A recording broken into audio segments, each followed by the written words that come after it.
नमस्ते दोस्तों, मैं डॉक्टर अनीता और मेरे चैनल पर आप सभी का बहुत बहुत स्वागत है। और आज का अपना जो विषय है वो है ध्वनि सिद्धांत। ये जो ध्वनि सिद्धांत है वो आपके नेट जेआरएफ फर्स्ट ग्रेड वगैरह एमए वगैरह में के लिए बहुत ही लाभदायक है। तो चलिए शुरुआत करते हैं, जानते हैं ध्वनि सिद्धांत के बारे में। ध्वनि सिद्धांत के प्रवर्तन का श्रेय आनंदवर्धन को दिया जाता है। ध्वनि सिद्धांत के जो प्रवर्तक माने जाते हैं वो है आनंदवर्धन, जिन्होंने अपने प्रख्यात ग्रंथ ध्वन्यालोक में इस तत्व का सर्वप्रथम व्यवस्थित व्यापक स्वरूप प्रतिपादित किया। ध्वनि सिद्धांत का के जो प्रवर्तक है वो तो आनंदवर्धन है और उनके जो ग्रंथ हैं वो हैं ध्वन्यालोक, और इसी ग्रंथ में उन्होंने ध्वनि सिद्धांत के बारे में वर्णन किया है। आनंदवर्धन का जो समय काल है वो है 9वीं शताब्दी है। आनंदवर्धन ध्वन्यालोक रचना में कहते हैं कि काव्यस्य आत्मा ध्वनि रीति ही, यानी काव्य की जो आत्मा है वो है ध्वनि, यानी ध्वनि को काव्य की आत्मा माना है किसने? आनंदवर्धन ने। इनकी ध्वन्यालोक रचना में कुल 129 कारिकाएं या श्लोक प्राप्त होते हैं, जिनकी विषय वस्तु को निम्नानुसार 3 भागों में बांटा गया है। कारिका यानी श्लोक या पद्यात्मक रूप में लिखित जो विषय वस्तु है उसको कारिका कहा गया है, और जो व्याख्या एवं गद्यात्मक रूप में लिखित विषय वस्तु है वो है वृत्ति, और तीसरी जो विषय वस्तु है वो है उदाहरण, यानी विषय वस्तु को स्पष्ट करने के लिए प्रस्तुत किया गया प्रमाण। तो इस तरह से इन्होंने जो 129 कारिकाएं हैं और उनकी जो विषय वस्तु उनको 3 भागों में उन्होंने बांटा है।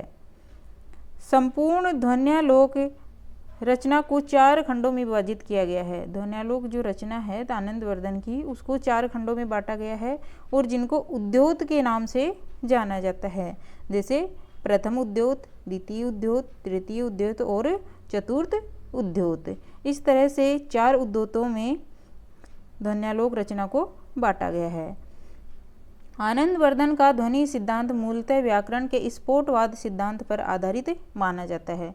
बहुत बार एग्जाम में ये क्वेश्चन आता भी है कि जो ध्वनि सिद्धांत है वो किस पर आधारित है, तो स्फोट व्याकरण का जो स्फोटवाद है उस स्फोटवाद सिद्धांत पर ये आधारित है। अब देखिए स्फोटवाद क्या है। स्फोटवाद जो है वो वाक्य पदीय रचना के लेखक भर्तृहरि ने स्फोटवाद की परिभाषा देते हुए लिखा है कि जिन वर्णों या शब्दों के द्वारा किसी अर्थ का स्फोट होता है वही स्फोटवाद कहलाता है। कि जिन वर्णों या शब्दों के द्वारा किसी अर्थ का स्फोट होता है वह क्या होता है? स्फोटवाद कहलाता है। कहने का तात्पर्य यह है कि प्रत्येक शब्द का कोई ना कोई सूक्ष्म प्रतिरूप हमारे मन में हमेशा बना रहता है, एवं इस सूक्ष्म प्रतिरूप से ही कोई अर्थ प्रस्फुटित होता है, तथा यह अर्थ जिस शब्द से फूटता है या निकलता है उसे ही व्याकरण में क्या कहा गया है? स्फोटवाद कहा गया है। एवं यही स्फोटवाद साहित्य में किसके नाम से जाना जाता है? ध्वनि सिद्धांत के नाम से जाना जाता है। तो स्फोटवाद क्या है कि ऐसा कोई शब्द जो सूक्ष्म, जिसका प्रतिरूप जो है हमारे मन में बना रहता है, और वही प्रतिरूप जो है उसका कोई अर्थ प्रस्फुटित होता है, और जिस शब्द से वह निकलता है, और व्याकरण में उसे ही क्या कहते हैं? स्फोटवाद कहते हैं। फिर आगे देखेंगे ध्वनि सिद्धांत की परिभाषाएं। ध्वनि सिद्धांत की परिभाषाओं में आचार्य आनंदवर्धन के अनुसार पहली परिभाषा है कि यथार्थ शब्दों व तमर्थ मूपसर्जनीकृत स्वार्थो व्यक्तः काव्य विशेष स ध्वनि रीति सुरी भी कथित है। अर्थात जब किसी पद में शब्द अपने मुख्य अर्थ को अपने वाच्यार्थ को छोड़ देता है एवं उसके स्थान पर कोई अन्य प्रतिमान अर्थ प्रकट होने लगता है तो उसे विद्वानों के द्वारा ध्वनि के नाम से पुकारा जाता है। ये तो कौन कहते हैं? कि आनंदवर्धन। कि यथार्थ शब्दों व तमर्थ मूपसर्जनीकृत स्वार्थो, यानी जब किसी पद में अपने मुख्य अर्थ को अपने वाच्यार्थ को छोड़ देता है और उसके स्थान पर कोई अन्य प्रतिमान अर्थ आने पर लगता है, प्रकट होने लगता है, तो उसे हम क्या कहते हैं, ध्वनि के नाम से पुकारते हैं। फिर अगली जो परिभाषा है वो है आचार्य मम्मट की।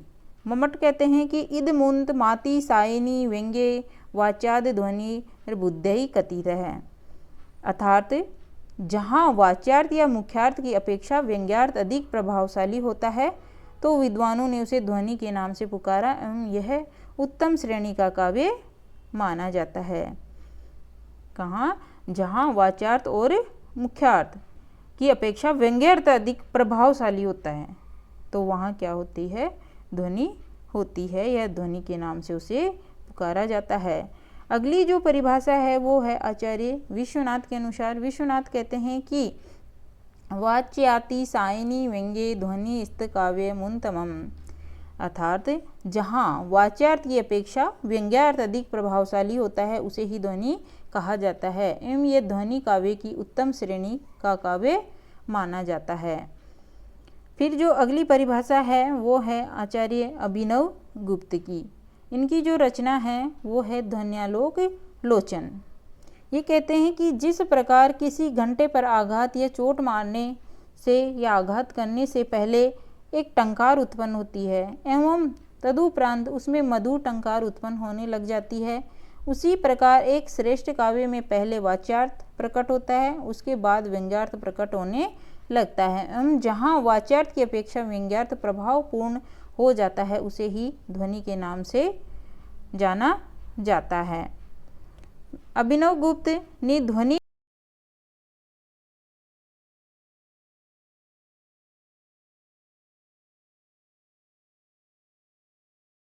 व्यंजक अर्थ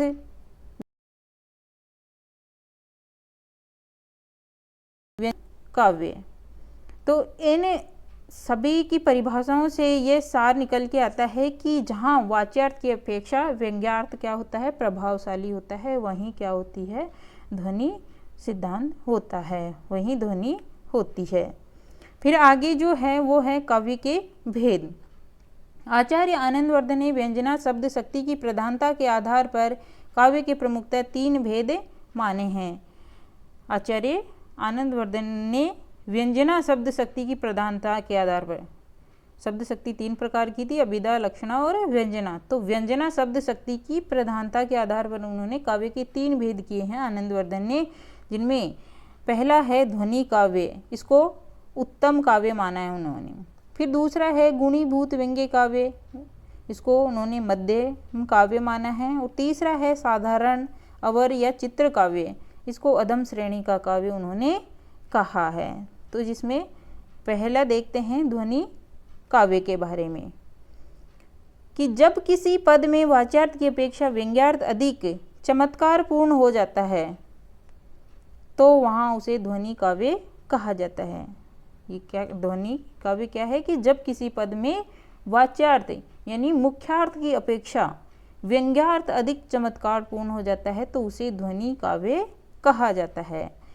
आचार्य आनंदवर्धन ने ध्वनि काव्य को उत्तम काव्य, जबकि पंडित राज जगन्नाथ ने इसे उत्तमोत्तम कहा है। इसी का एक उदाहरण देखते हैं ध्वनि काव्य का कि नहीं पराग नहीं मधुर मधु नहीं विकास यही काल अली कली ही सो बंध्यो आगे कौन हवाल।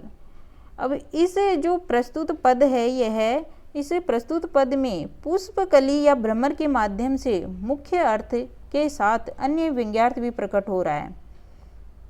मुख्यार्थ यानी वाच्यार्थ के साथ क्या हो रहा है, व्यंग्यार्थ भी प्रकट हो रहा है। कि व्यंग्यार्थ क्या है कि राजा जयसिंह को अपने राजकाज पर भी ध्यान देना चाहिए। तो इसमें वाच्यार्थ की अपेक्षा क्या हो रहा है, व्यंग्यार्थ अधिक प्रभावशाली हो रहा है। तो इसको क्या कहेंगे हम, इस पद को ध्वनि काव्य कहेंगे। वाच्यार्थ एवं व्यंग्यार्थ दोनों की तुलना करने पर जहाँ व्यंग्यार्थ ही अधिक प्रभावशाली प्रतीत होता है, यानी वाच्यार्थ और व्यंग्यार्थ दोनों की तुलना कर रहे हैं, लेकिन यहाँ पर इस पद में व्यंग्यार्थ ही अधिक प्रभावशाली हो रहा है कि राजा जयसिंह को अपने राजकाज पर ध्यान देना चाहिए। तो अतः इस पद को हम ध्वनि काव्य में स्थान दे सकते हैं।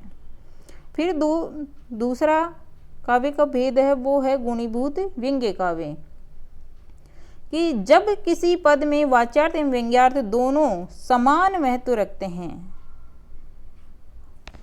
दोनों समान महत्व रखते हैं। ध्वनि काव्य में तो क्या था कि वाच्यार्थ की अपेक्षा व्यंग्यार्थ अधिक प्रभावशाली होता है, और जबकि गुणीभूत व्यंग्य काव्य में क्या है कि इसमें दोनों ही वाच्यार्थ और व्यंग्यार्थ दोनों ही समान महत्व रखते हैं, अर्थात दोनों के कारण ही काव्य चमत्कारपूर्ण बनता है। तो वहाँ वह पद गुणीभूत व्यंग्य काव्य कहलाता है। जहाँ दोनों पद वाच्यार्थ और व्यंग्यार्थ समान होंगे, समान महत्व रखेंगे, तो वो गुणीभूत व्यंग्य काव्य होगा। आचार्य आनंदवर्धन ने इसे मध्यम काव्य, जबकि पंडित राज जगन्नाथ ने इसे उत्तम श्रेणी का काव्य माना है। इसका एक उदाहरण देखते हैं गुणीभूत व्यंग्य काव्य का, कि अन देखे देखन चहे देखन बिछुरन भीत, देखे बिन देखहूँ पे तुम सो सुख नहीं मीत। प्रस्तुत पद में नायिका नायक से कह रही है कि तुम्हारे यहाँ नहीं होने पर तो मेरा मन तुम्हें देखना चाहता है, एवं तुम्हारे यहाँ आ जाने पर पुनः बिछुड़ जाने का भय मन में उत्पन्न हो जाता है। इस प्रकार संयोग एवं वियोग दोनों ही स्थितियों में मेरा मन चिंताग्रस्त हो जाता है। तो यहाँ पर इस दो प्रस्तुत पद में देखते हैं तो नायिका एक तरफ तो क्या है कि नायक जब उससे दूर चला जाता है तब वह उसे देखना चाहती है, और जब वो उसके पास में आ जाता है तब उसको ये डर बना रहता है कि वो कहीं मुझसे बिछुड़ न जाए, दूर नहीं चला जाए। तो दोनों ही वाच्यार्थ और व्यंग्यार्थ दोनों ही स्थितियाँ समान हो रही है। तो यहाँ व्यंग्यार्थ प्रकट होता है कि वह नायिका सदैव नायक का सामीप्य पाना चाहती है। तुलना करने पर यहाँ वाच्यार्थ एवं व्यंग्यार्थ दोनों ही प्रभावपूर्ण नजर आते हैं, अतः इस पद को गुणीभूत व्यंग्य काव्य माना जाता है। फिर जो तीसरा काव्य का भेद है वो है साधारण अवर। जब किसी पद में वाच्यार्थ की ही प्रधानता होती है, अर्थात वहाँ कोई व्यंग्यार्थ प्रकट नहीं होता है, तो वह साधारण अवर या चित्र श्रेणी का काव्य माना जाता है। तो ध्वनि काव्य में तो क्या था कि वाच्यार्थ की अपेक्षा व्यंग्यार्थ प्रकट हो रहा था, और जो गुणीभूत व्यंग्य काव्य था उसमें दोनों समान महत्व रख रहे थे, और जो साधारण या अवर काव्य है इसमें केवल वाच्यार्थ की ही प्रधानता हो रही है, यानी कोई व्यंग्यार्थ प्रकट नहीं हो रहा है। तो बस ऐसा जो काव्य होगा वो क्या होगा, चित्र श्रेणी का काव्य माना जाएगा, क्योंकि इसमें जो व्यंजना सब इसका एक उदाहरण देखते हैं कि तो परवारो उर्वशी सुनी राधिके सुदान, तू मोहन के उर्वशी हवे उर्वशी समान। यहाँ इस प्रस्तुत पद में यमक अलंकार एवं अभिधा शब्द शक्ति का प्रयोग होने के कारण कोई व्यंग्यार्थ प्रकट नहीं हो रहा है। तो पर वारो उर्वशी सुनी राधिके सुजान, कि हे राधा तेरे ऊपर तो उर्वशी नामक अप्सरा भी नौछावर की जा सकती है, अर्थात तू उर्वशी से भी अधिक सुंदर है। हवे उर्वशी समान, यानी तू उर्वशी से भी समान है, इसलिए कृष्ण के हृदय में तू उर्वशी नामक आभूषण की तरह सुशोभित हो रही है। तो यहाँ पर केवल वाच्यार्थ की ही प्रधानता होने के कारण यह पद साधारण काव्य के अंतर्गत माना जाता है। अब जो काव्य के तीन भेद थे, ध्वनि काव्य, गुणीभूत व्यंग्य काव्य और साधारण काव्य, तो इन तीनों की एक बार तुलनात्मक रूप में देख लेते हैं इनको, कि जो ध्वनि काव्य है उसमें केवल और केवल व्यंग्यार्थ की प्रधानता होती है, और जिसका जो नामकरण है वो आनंदवर्धन ने उत्तम काव्य माना है, जबकि जगन्नाथ ने उत्तमोत्तम कहा है इसको।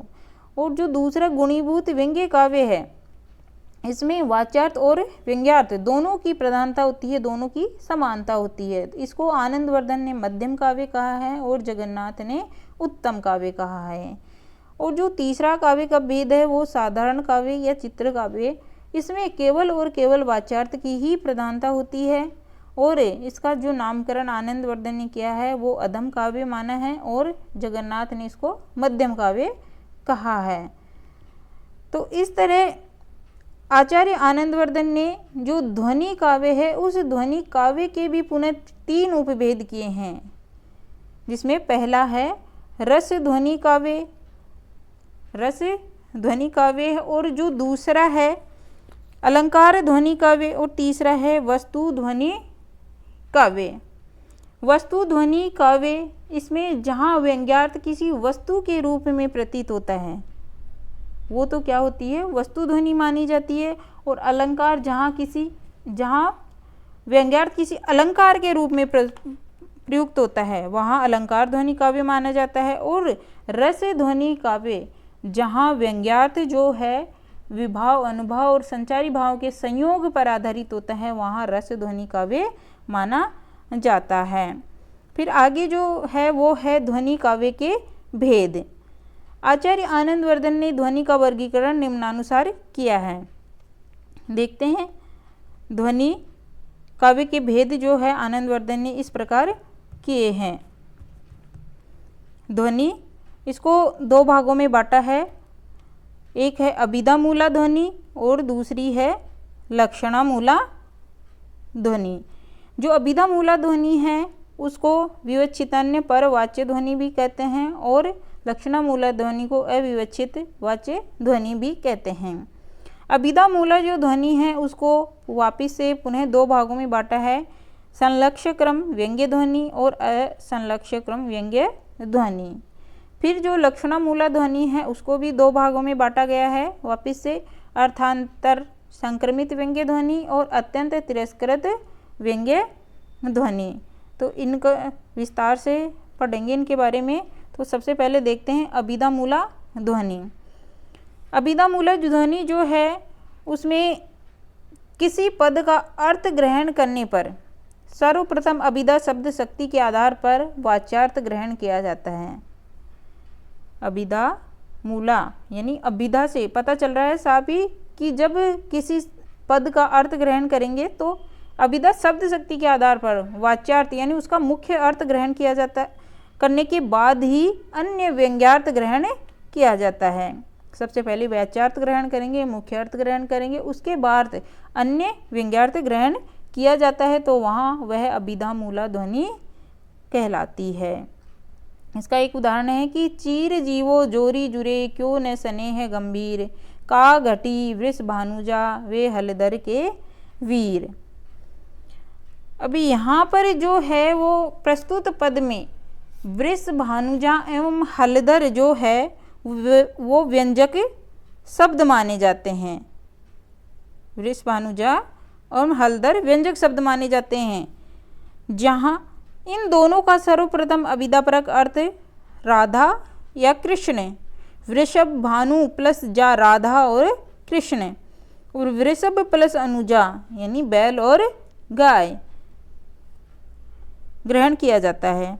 उसके बाद ही अन्य दोनों व्यंग्यार्थ ग्रहण किए जाते हैं, दोनों व्यंग्यार्थ ग्रहण किए जाते हैं। वृष भानुजा का अन्य अर्थ अन्य व्यंग्यार्थ ग्रहण करते हैं, तो वृषभ राशि के सूर्य की प्रचंड किरणें ये भी ग्रहण कर सकते हैं। इस प्रकार पहले अभिधार्थ या वाच्यार्थ या मुख्यार्थ, उसके बाद व्यंग्यार्थ प्रकट होने के कारण यह अभिधामूला ध्वनि मानी जाती है। अभिधामूला ध्वनि के भेद। अभिधामूला ध्वनि के भी 2 उपभेद माने जाते हैं। कितने भेद माने जाते हैं अभिधामूला ध्वनि के? 2 उपभेद, जिसमें पहला है संलक्ष्य व्यंग्य ध्वनि। यह ध्वनि अभिधामूला ध्वनि का ही एक रूप मानी जाती है, अर्थात जब किसी पद में पहले वाच्यार्थ या मुख्यार्थ प्रकट होता है एवं उसके बाद ही ध्वन्यार्थ की प्रतीति होती है, तो वहाँ संलक्ष्य क्रम व्यंग्य ध्वनि मानी जाती है कि जब किसी पद में पहले वाच्यार्थ या मुख्यार्थ प्रकट होता है उसके बाद अन्य ध्वन्यार्थ या अन्य व्यंग्यार्थ ग्रहण किया जाता है, तो वहाँ संलक्ष्य क्रम व्यंग्य ध्वनि मानी जाती है। यह जो संलक्ष्य क्रम व्यंग्य ध्वनि है वो अभिधामूला ध्वनि का ही एक रूप है। इस ध्वनि को अनुरणन ध्वनि के नाम से भी जाना जाता है। इसका एक उदाहरण देखते हैं। जो पहाड़ को तोड़ फोड़ कर राह बनाता, जीवन निर्मल वही जो सदा आगे बढ़ता। अब यहाँ प्रस्तुत पद में प्रयुक्त जीवन शब्द के दो अर्थ, एक तो पानी और एक जिंदगी ग्रहण किए जाते हैं, जिसके कारण यह पद ध्वनि काव्य में शामिल किया जाता है। इन दोनों शब्दों के अर्थों में भी यहाँ पहले वाच्यार्थ ही प्रकट होता है कि पहाड़ से बहने वाला पानी ही निर्मल होता है। ये तो हो गया इसका वाच्यार्थ। अब इसके बाद ही अन्य व्यंग्यार्थ निकाला जाता है कि पहाड़ के समान मुश्किलों का सामना करने वाले व्यक्ति का जन्म पवित्र या गतिशील होता है। इस प्रकार वाच्यार्थ के बाद ध्वन्यार्थ या व्यंग्यार्थ प्रकट होने के कारण संलक्ष्य क्रम व्यंग्य ध्वनि कहा जाता है। फिर जो अगला भेद है अभिधा मूला ध्वनि का, वो असंलक्ष्य व्यंग्य ध्वनि। जब किसी पद में वाच्यार्थ एवं ध्वन्यार्थ साथ साथ प्रकट होते हैं, अर्थात पाठक दोनों में कोई भेद नहीं कर पाता है, तो वहाँ वह असंलक्ष्य व्यंग्य ध्वनि कहलाती है। देखिए,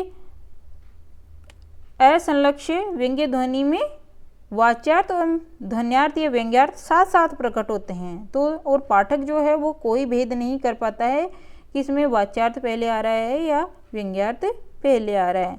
तो यह ध्वनि रस सिद्धांत के आधार पर भी कार्य करती है। इस रस की स्थितियों के आधार पर रस ध्वनि के 8 उपभेद माने जाते हैं। पहला है रस भाव, रसाभाव, भावाभास, भावोदय, भाव शांति, भाव संधि और भाव सबलता। ये रस ध्वनि के 8 उपभेद माने जाते हैं। इसका जो एक उदाहरण है वो देखते हैं कि पिए बिछुरन को दुसह दुखु, हरसु जात प्योसार, दुर्योधन लो देखियते, तजत प्राण इही बार। में देखिए वाच्यार्थ और व्यंग्यार्थ या ध्वन्यार्थ दोनों साथ साथ प्रकट हो रहे हैं। तो प्रस्तुत पद में हर्ष एवं दुख दोनों भावों का समान रूप से वर्णन किए जाने के कारण यहाँ भाव संधि की स्थिति मानी जाती है। भाव संधि के कारण यह ध्वनि को असंलक्ष्य व्यंग्य ध्वनि में शामिल किया जाता है। फिर है लक्षणामूला ध्वनि। आनंदवर्धन ने ध्वनि के जो 2 भेद किए थे, अभिधा मूला ध्वनि और दूसरी है लक्षणामूला ध्वनि। जब किसी पद में पहले लक्षणा शब्द शक्ति के आधार पर कोई लक्षार्थ अन्य ध्वन्यार्थ प्रकट होता है, तो वह लक्षणामूला ध्वनि कहलाती। लक्षणा शब्द शक्ति के आधार पर अर्थ ग्रहण किया जाता है। अभिधा मूला में तो क्या था कि पहले अभिधा शब्द शक्ति के आधार पर वाच्यार्थ ग्रहण किया जाता था, उसके बाद ही अन्य अर्थ या ध्वन्यार्थ ग्रहण किया जाता था। जबकि लक्षणामूला ध्वनि में क्या है कि पहले लक्षणा शब्द शक्ति के आधार पर लक्ष्यार्थ ग्रहण किया जाता है, उसके बाद ही कोई अन्य ध्वन्यार्थ प्रकट होता है, तो वह लक्षणामूला ध्वनि कहलाती है। इसका एक उदाहरण देखेंगे कि अजो तरियोना ही रहियो, श्रुति सेवत एक अंगना यो बसी मुख तनु के संग। कि प्रस्तुत पद में तरियोना, श्रुति, नाक, बेसरी, मुख तनु इत्यादि शब्दों के 2 अर्थ ग्रहण किए जाते हैं, जिसके कारण यह पद ध्वनि काव्य में शामिल किया जाता है। यहाँ प्रयुक्त बेसरी शब्द का मुख्य अर्थ कच्छरी होता है एवं उसके लक्षणों के आधार पर महाअदम प्राणी ग्रहण किया गया है। इस प्रकार लक्षणा के माध्यम से ध्वन्यार्थ प्रकट होने के कारण यहाँ लक्षणामूला ध्वनि मानी जाती है। फिर जो है वो है लक्षणामूला ध्वनि के भेद। लक्षणामूला ध्वनि के भी 2 भेद माने जाते हैं। पहला है अर्थांतर संक्रमित व्यंग्य ध्वनि और जो दूसरी है अत्यंत तिरस्कृत व्यंग्य ध्वनि। पहला देखेंगे अर्थांतर संक्रमित व्यंग्य ध्वनि कि जब किसी पद में वाच्यार्थ अपना पूर्ण तिरोभाव नहीं करता है, तथा उपादान लक्षणा के माध्यम से पहले कोई अर्थ ग्रहण किया जाता है एवं किसी ध्वन्यार्थ की प्राप्ति होती है तो वहाँ अर्थांतर संक्रमित व्यंग्य ध्वनि माना जाता है। अर्थात जहाँ वाच्यार्थ व्यंग्यार्थ में संक्रमित हो जाता है, यानी वाच्यार्थ जो है अपना पूरी तरह से अर्थ नहीं कर पाता है और तो उपादान लक्षणा के माध्यम से कोई अर्थ ग्रहण किया जाता है तो इसमें वाच्यार्थ व्यंग्यार्थ में संक्रमित हो जाता है। इसका एक उदाहरण देखेंगे कि सेनार छिन्न कर पा मुराद मन चाही, कैसे पूजू गुमराही को, मैं हूँ एक सिपाही। यहाँ प्रस्तुत पद में सिपाही शब्द का वाच्यार्थ है योद्धा, किंतु यहाँ यह वाच्यार्थ व्यंग्यार्थ में संक्रमित हो गया है क्योंकि सिपाही शब्द का जो व्यंग्यार्थ है वो है कष्ट सहिष्णु, अपने प्राणों का बलिदान करने वाला, साहसी, देश का उन्नायक आदि। फिर जो अगली ध्वनि है वो है अत्यंत तिरस्कृत व्यंग्य ध्वनि। जब किसी पद में वाच्यार्थ अपना पूर्ण अर्थ परित्याग कर देता है, यानी वाच्यार्थ अपना पूर्ण अर्थ परित्याग कर देता है अर्थात लक्षण लक्षणा शब्द की स्थिति मानी जाती है तो वह अत्यंत तिरस्कृत व्यंग्य ध्वनि मानी जाती है। कहने का तात्पर्य यह है कि जब किसी पद में वाच्यार्थ के विपरीत किसी व्यंग्यार्थ की प्राप्ति होती है तो वहाँ अत्यंत तिरस्कृत व्यंग्य ध्वनि मानी जाती है। इसका उदाहरण देखेंगे कि नीलोत्पल के बीच समाये मोती से आंसू के बूंद, हृदय सुधा निधि से निकले हो न तुम्हें पहचान सके। यहाँ नीलोत्पल वाच्यार्थ है कमल और व्यंग्यार्थ है नेत्र। वाच्यार्थ नितांत अभिष्ट नहीं है। यहाँ व्यंग्यार्थ के द्योतनार्थ अत्यंत तिरस्कृत हो गया है। जब व्यंग्यार्थ देखते हैं, नेत्र के बता रखा है इसमें व्यंग्यार्थ, तो वहाँ जो इसका नीलोत्पल वाच्यार्थ है वो पूरी तरह से तिरोभाव हो गया है तो यहाँ पर क्या है, अत्यंत तिरस्कृत व्यंग्य ध्वनि मानी जाएगी। आगे देखेंगे आनंदवर्धन के ध्वनि सिद्धांत की जो समर्थक आचार्य हैं उनके बारे में, जिनमें पहला जो आचार्य है वो है मम्मट। ये ध्वनि सिद्धांत के समर्थक आचार्य हैं और इनके ग्रंथ का नाम है काव्य प्रकाश। दूसरे हैं आचार्य विश्वनाथ, इनके ग्रंथ का नाम है साहित्य दर्पण। तीसरे आचार्य पंडित राज जगन्नाथ, इनके ग्रंथ का नाम है रस गंगाधर। फिर चौथे जो आचार्य हैं वो अभिनव गुप्त और इनके ग्रंथ का नाम है ध्वन्यालोक लोचन। पांचवें जो समर्थक आचार्य हैं वो हैं बिहारी और इनके ग्रंथ का नाम है बिहारी सतसई। आगे देखेंगे कि ध्वनि सिद्धांत के जो समर्थक आचार्य हैं उसके साथ साथ इसके जो विरोधी आचार्य हैं वो भी हैं। तो विरोधी आचार्य कौन कौन से हैं? पहले हैं आचार्य महिम भट्ट और इनके ग्रंथ का नाम है व्यक्ति विवेक। दूसरे जो आचार्य हैं वो है मुकुल भट्ट और इनके ग्रंथ का नाम है अभिशावृत्ति यात्रिक। तीसरे जो आचार्य हैं वो हैं भट्ट नायक और इनके ग्रंथ का नाम है हृदय दर्पण। फिर आचार्य हैं कुंतक और इनके ग्रंथ का नाम है वक्रोक्ति जीवितम। फिर आचार्य धनंजय और इनके ग्रंथ का नाम है दस रूपकम। और जो आगे आचार्य हैं वो है आचार्य देव कवि और इनके ग्रंथ का नाम है काव्य रसायन। तो और इस प्रकार आनंदवर्धन ने अलंकार, रीति और रस के स्थान पर ध्वनि तत्व को अधिक महत्व दिया। ध्वनि से ध्वनि के तारतम्य के अनुसार काव्य की तीन प्रकार हैं: ध्वनि काव्य, गुणीभूत व्यंग्य और चित्र काव्य। इन तीनों में समग्र काव्य समाविष्ट हो जाता है। अतः ध्वनि आनंदवर्धन के अनुसार काव्य का अभिनव तत्व है, इसलिए इसे उन्होंने काव्य की आत्मा घोषित किया है। तो इस तरह से दोस्तों आज हमने ध्वनि सिद्धांत या ध्वनि संप्रदाय के बारे में पढ़ा।